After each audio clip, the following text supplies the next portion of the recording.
বিএনপিতে আমাদের সবচেয়ে বড় শত্রু। আর সবচেয়ে বেশি দুষ্টামিগুলো কারা করছে? যারা অতীতে বাংলাদেশকে স্বীকার করে না। আজকে একটা অর্কেস্ট্রার একটা প্রচারণা, পরিকল্পিতভাবে একটা প্রচারণা হচ্ছে বিএনপির বিরুদ্ধে। কারণ বিএনপিতে আমাদের সবচেয়ে বড় শত্রু। কারণ নির্বাচন হলে বিএনপি ল্যান্ডস্লাইড ভিক্টরি পাবে। এই ল্যান্ডস্লাইড ভিক্টরি বিএনপি পাবে, সেই কারণে শুরু। আর সবচেয়ে বেশি দুষ্টামিগুলো কারা করছে? যারা অতীতে বাংলাদেশকে স্বীকার করে না, যারা বাংলাদেশের স্বাধীনতাতে বিশ্বাসী করে না।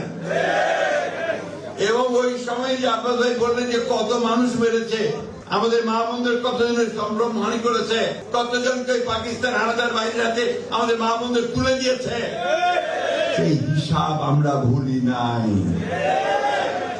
তারপরেও আমরা মনে করি যে রাজনীতি করছেন, রাজনীতি করেন সিধা রাস্তায় করেন, ধর্মকে ব্যবহার করে মানুষকে বিভ্রান্ত করে ভুল বুঝিয়ে দাঁড়ি পাল্লায় ভোট দিলে নাকি বেসতে যেতে হবে।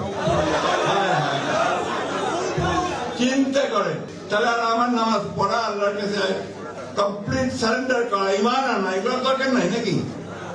আমাদের এখানে অনেকে আছেন, তারা ভালো বলতে পারবেন। বন্ধুগণ, এরা হচ্ছে এই মুনাফিকি করে, এই মানুষকে ভুল বোঝায়, ভ্রান্তি বোঝায়, তারা এই সমস্ত করে বরাবর। আজকে না, পাকিস্তান আন্দোলন যখন হয়, ভারতবর্ষ যখন স্বাধীন হচ্ছে, যখন জিন্না লড়াই করছেন মুসলমানদের আবাসস্থল পাকিস্তানের জন্য, তখন তাদের নেতা মৌলানা মওদুদি পাকিস্তান আন্দোলনে করেননি, বিরোধিতা করেছেন। আমি কথাগুলো বলতে না, আজকে বলতে বাধ্য হচ্ছি, কারণ তারা এই কথাগুলো আজকে ভিন্নভাবে বিএনপিকে মিথ্যা প্রচার করে। বাংলাদেশ স্বাধীনতা যুদ্ধ করেছে প্রতিটি মানুষ, তখন তারা বিরোধিতা করেছে, ঠিক না? আজকে যখন বাংলাদেশের মানুষ উন্মুখ হয়ে আছে যে বাংলাদেশে জাতীয়তাবাদের রাজনীতি, তারেক রহমানের নতুন রাজনীতি, আধুনিক রাজনীতি যা বাংলাদেশকে পাল্টে দেবে, তা গ্রহণ করবার জন্য উন্মুখ হয়ে আছে, তখন তারা আবার সেটাকে বিভ্রান্ত করার চেষ্টা করছে ধর্মের নাম। আমাদের কথা খুব পরিষ্কার, আমরা ধর্মে বিশ্বাস করি।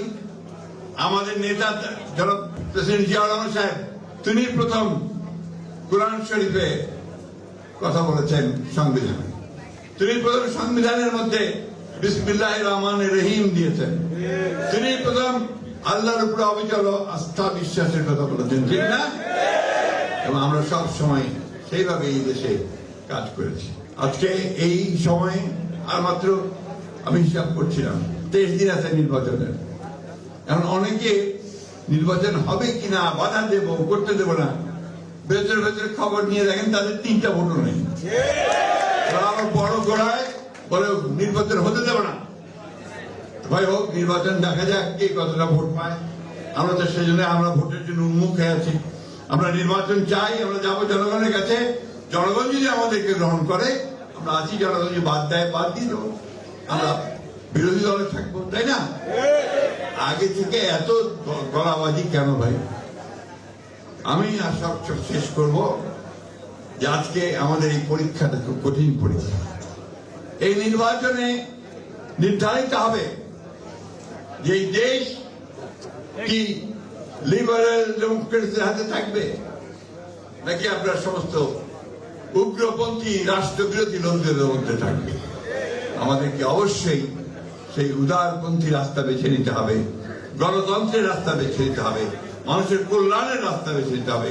সেই কারণেই আমাদের 31 দফা, আমাদের চেয়ারম্যান সাহেবের যে 8 দফা দিয়েছে, আবার নতুন করে ফ্যামিলি কার্ড, ফার্মার্স কার্ড, এই বিষয়গুলো জনগণের মধ্যে ছড়িয়ে দিয়ে জনগণকে সঙ্গে নিয়ে আমাদেরকে নির্বাচনে ধানের শীষকে জয়যুক্ত করতে হবে।